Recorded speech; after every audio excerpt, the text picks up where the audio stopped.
Good morning, I'm Samriddhi K.C. and these are the headlines of the hour. Victims of discrimination files complaint with police over Dalit atrocities in Aurahi Siraha. Family demand action against rural municipality chair Shivji Yadav and 2 others.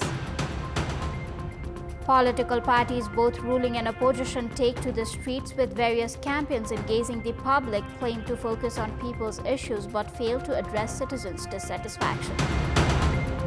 Israeli forces bombed southern Lebanon following an alleged rocket attack. That toll reaches 32. Israel-Hezbollah ceasefire deal endangered. And Royal Challengers Bengaluru thumped champions Kolkata for a winning start to IPL campaign. Kolkata Knight Riders lose by 7 wickets.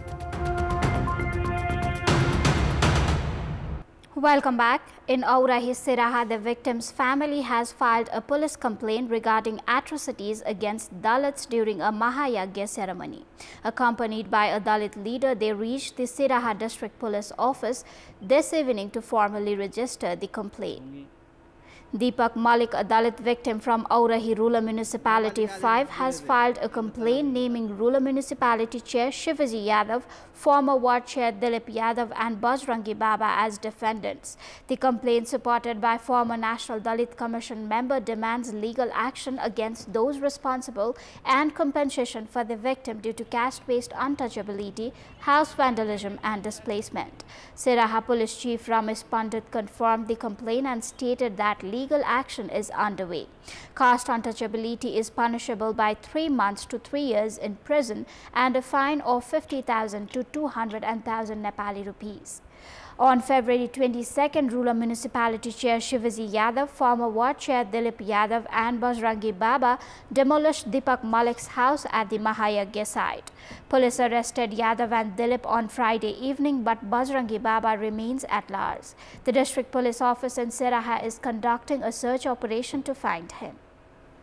Political parties, both ruling and opposition, are talking to the streets, each pushing different issues to connect with the public. The main opposition CPN Maoist Center is questioning the government's action and focusing on the postal highway, while the Socialist Front is advocating for the Federal Democratic Republic. The ruling Nepali Congress is engaging with the public ahead of next year's party convention, and CPN-UML is participating in awareness campaigns.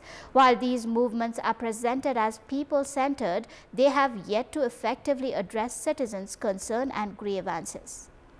The political situation in Nepal is currently dominated by 2 major parties, the Nepali Congress and the CPN-UML, who together form nearly 2/3 of the government. These parties promised stability and good governance, focusing on addressing people's issues. However, instead of working towards resolving these concerns, both ruling parties are now focused on street protests. The CPN-UML, for example, has planned nationwide protests in the name of public awareness and will hold a rally in Kathmandu until 24th of March. The party continues to protest against what they claim is the growing influence of monarchist sentiments. यो सरकारको आधार भनेको नि जनता हुन्, प्रमुख आधार। जनताबाट निर्वाचित जनप्रतिनिधिहरू हुन् दोस्रो आधार। त्यसकारण सरकारलाई जनताबाट डिट्याच गर्ने होइन। सरकारलाई जनता र सरकारको बीचको सम्बन्धलाई सुदृढ एकताबद्ध, अझै हाम्रो भाषामा भन्दा नङ्ग्र मासुको सम्बन्धको रूपमा स्थापित गर्न सरकारका मान्छेहरू पनि जनतामा जाने कुरा त्यो अत्यन्त स्वाभाविक कुरा हो।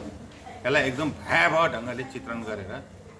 Meanwhile, Nepali Congress leaders are also engaged in district tours for organizational expansion and internal political calculations, showing little concern for addressing the public's growing frustration. जनता हामीसित राजनीतिक दलहरूप्रति, नेतृत्वहरूप्रति वितृष्णा छ जनता। सरकारको नेतृत्व गर्ने एउटा पार्टीले देशभरि जागरण अभियान भनिकिन सुरु गर्नुभएको छ।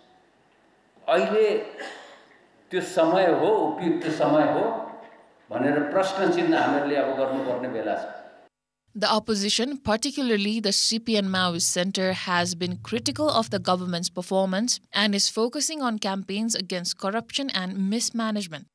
हामीले हुलाकी मार्ग केन्द्रित जनसमुदायको संवादसँग हामीले खाली गएर भाषण गरेर अहिले हिँडेका छैनौँ। तपाईहरुले देखिराख्नु भएको छ हामी सबभन्दा उत्पीडित वर्ग समुदायका मनभित्रका अन्तरात्माका आवाज के छन् त्यसलाई उहाँकै घर टोलमा गएर बुझ्ने कोसिस गरेका छौँ।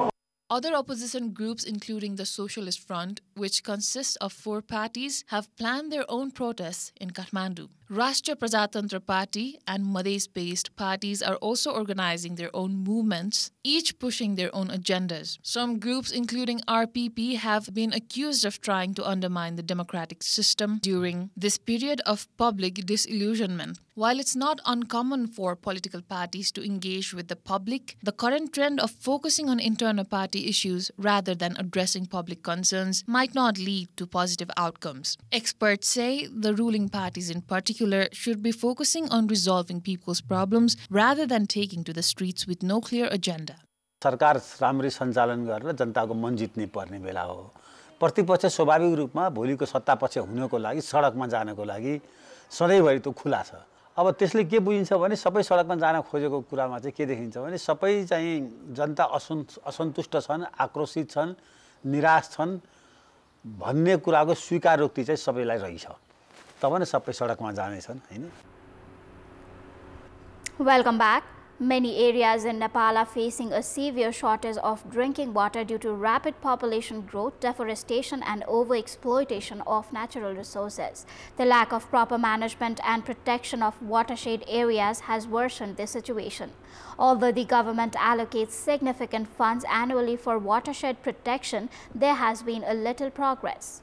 In Madhya province, nearly 77% of the 931,331 households depend on hand pumps as their primary source of drinking water. However, as the groundwater levels continue to decline, water shortages are becoming increasingly severe in places like Janakpur and Birganj. According to the Economic Survey 2022, 12.15% of households in the province are not even connected to drinking water systems, and only 10.46% of households have access to piped water. The remaining households rely on hand pumps, other safe sources, and in some cases, rainwater. Although people have managed to secure drinking water, the lack of proper management and replenishment of rainwater is causing significant problems in livestock and agriculture. Alongside the expansion of human settlements, the overuse of natural resources, deforestation, inadequate management of watersheds, and increased erosion due to the mixing of sand, gravel, and cement have exacerbated the water crisis across the country.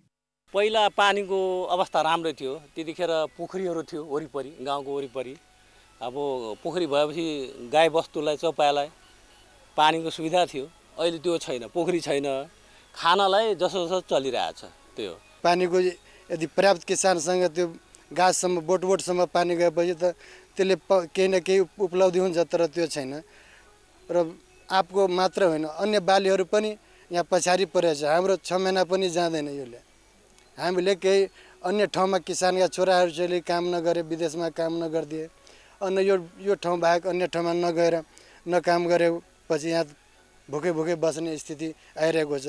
Earlier, reports revealed that 79% of water sources in the Chure region, 64% in the Himalayan region, and 46% in the hilly region have dried up. Despite being rich in water resources, Nepal is now facing a drinking water shortage due to the lack of proper protection and management of the Chure watershed. भूमिबाट पानी निकाल्नको लागि भूमिलाई फेरि पानी दिनु पर्यो त्यो दिनको लागि नदीहरुमा पानीको ठहराव पुराना मतलब कि झिलहरुलाई व्यवस्थित गरेर मतलब कि पानीको ठहराव र सुनकोशी डाइभर्सनको पानी हरेक नदीमा कसरी मतलब कि राख्ने त्यसको लागि संभाव्यता अध्ययनको लागि हामी मतलब कि गराउँदै छौं. यता पनि खोला छ कमला खोला यता पर्यो चार खोला अब दुवैतिर खोला छ बीचको यो उच्चको भाग हो. अब यहाँ त पानीको मुहानै सुक्ने भइको पानीको मुहान सुकेपछि हामीहरुलाई पानी खान पनि अप्ठ्यारो भयो. अब कहाँबाट के गर्ने हो. Although all three levels of government have made efforts, tangible results have yet to be seen. With concerns over worsening water issues in the future, the people of Madhya have even conducted long marches to Kathmandu, where they staged a sit-in at Maitihar demanding better access to water. Israel has carried out multiple airstrikes on Lebanon after several rockets were fired from Lebanon into Israel in the worst violence since a ceasefire came into effect in November. The Israeli military said it had hit dozens of rocket launchers and a command center belonging to Hezbollah, the Iranian-backed military and political group in southern Lebanon. Lebanon's health ministry said 7 people, including a child, were killed and 40 injured in the airstrikes. Several armed groups operate in Lebanon, including Hezbollah and Palestinian factions, and no one has claimed responsibility for the attack. Hours after the first set of strikes, a second wave of attacks were carried out at night on targets that included what the Israeli military described as command centers, infrastructure sites, and a weapons storage facility in Lebanon. Saturday's rocket attack from Lebanon came days after Israel reinforced its offensive against Hamas, a Hezbollah ally in Gaza. The Israeli military said it had intercepted 3 rockets in the northern Israeli town of Metula and there were no casualties. Hezbollah said it had no involvement and it remained committed to the ceasefire. Thousands of Israelis gathered in Tel Aviv to call for a ceasefire deal and ensure the release of hostages from Gaza. Netanyahu's decision to resume the Gaza war on 18th of March, while 59 hostages, around 24 of whom are believed to be alive, are still inside the enclave, has added fresh momentum to anti-government rallies. Protesters have accused Netanyahu's administration of continuing the conflict for political reasons.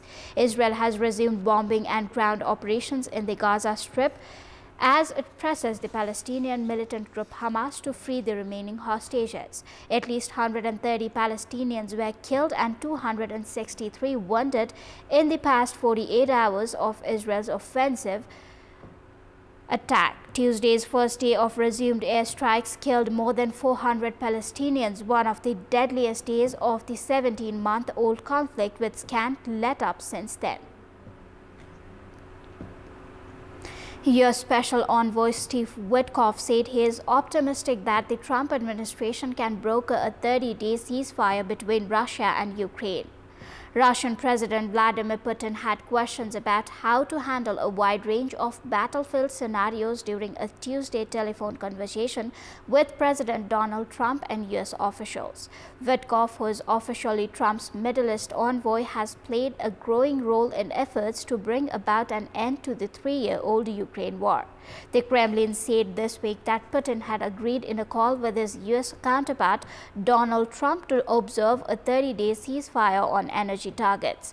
That accord fell short of a wider agreement that Washington had sought and which was accepted by Ukraine for a blanket 30-day ceasefire.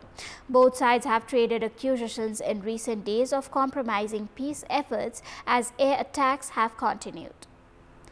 Turkish police stormed a crowd outside Istanbul municipality, chasing protesters on the street, accusing pepper spray and forcefully taking away some of them.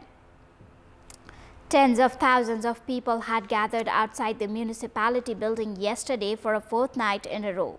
As a speech by main opposition Republican People's Party leader Özgür Özel ended, police stormed the crowd, scuffling with some of them as they worked to push protesters out of the area. Mayor Ekrem İmamoğlu, a potential challenger to longtime President Tayyip Erdogan, was taken to Istanbul's main courthouse to give statement to prosecutors on Saturday for the first time since his detention on Wednesday for alleged corruption and terrorism. The prosecutors will then decide whether to release İmamoğlu or send him to court with a request for him to be jailed pending trial. That is all for the moment. Thank you for watching. Bye for now.